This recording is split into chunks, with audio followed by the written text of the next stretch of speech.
ఈ వాక్యాన్ని వీక్షిస్తున్న సహోదరి సహోదరులందరికీ క్రీస్తు పేరట వందనములు. ఈరోజు వాక్యం ద్వారా దేవుడు మనతో చెప్తున్న మాట, యెహోవా అనంత జ్ఞానియగు దేవుడు, ఆయనే క్రియలను పరీక్షించువాడు. సమూయేలు మొదటి గ్రంథము 2వ అధ్యాయము 3వ వచనము. నిజమే, మన దేవుడు అనంత జ్ఞాని. దేవుడే నిన్ను నన్ను ఈ సర్వ సృష్టిని సృజించారు. యెహోవా దేవుని జ్ఞానం మన ఊహలకు అందదు.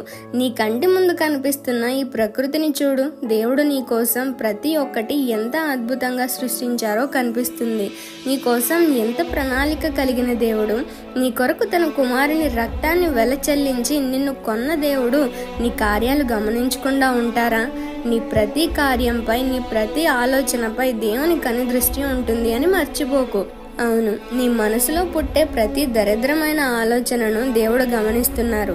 ఎవరికీ తెలియదులే అని నీలో నువ్వు అనుకొని ఇప్పటి వరకు చేసింది చాలు. ఇకనైనా మారి నీ దేవుని తట్టు తిరుగు. నీ గురించి అంతా తెలిసిన దేవుడు నిన్ను క్షమిస్తున్నాడు అంటే అది కేవలం దేవుని కృపయే.